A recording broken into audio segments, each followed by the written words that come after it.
And Scott Pelley joins us now from Dallas. Scott, these real heartbreaking moments sometimes give these candidates, voters, a chance into the window of how these candidates will respond.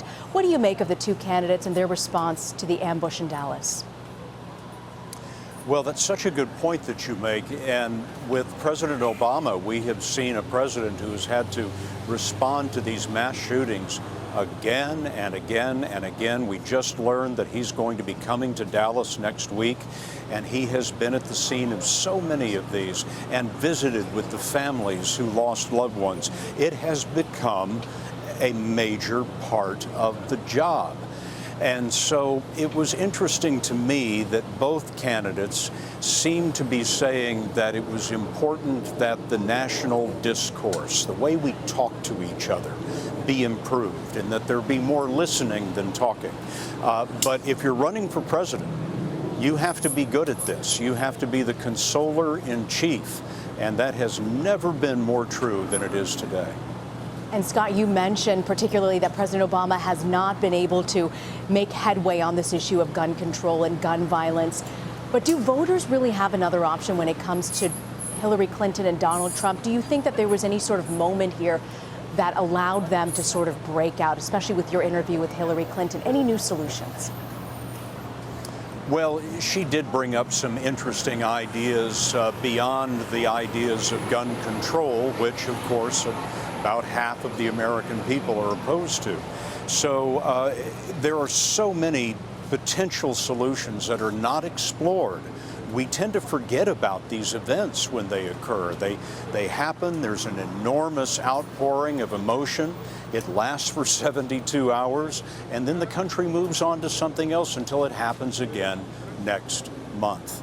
So Donald Trump certainly would be on the side of the people who believe that more weapons are a good idea. More weapons in the hands of good people might prevent some of these events. Hillary Clinton on the opposite side of that argument. This election that we are proceeding toward represents an enormous difference for the American people. There's a huge choice to be made here, and it'll be fascinating to watch as we get closer to November. And Scott, before we let you go, Friday was the first time that Clinton actually sat down for an interview since FBI Director James Comey's testimony on the email investigation. Did we learn anything new from that? Were you surprised by her response to your question, how do you plead? Well, I was not surprised by the response. She is spinning, of course. She's trying to put the best possible face on what Director Comey told the Congress yesterday.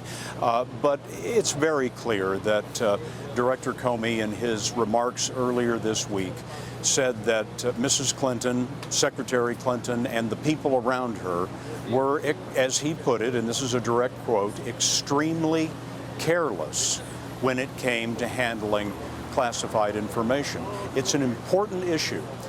It's interesting that this, if she becomes president, this will be taken out of her hands. There will not be any chance that there would be a private server at that point, because the government apparatus would come in. Barack Obama complained bitterly about not being able to have access to a BlackBerry because of the security concerns.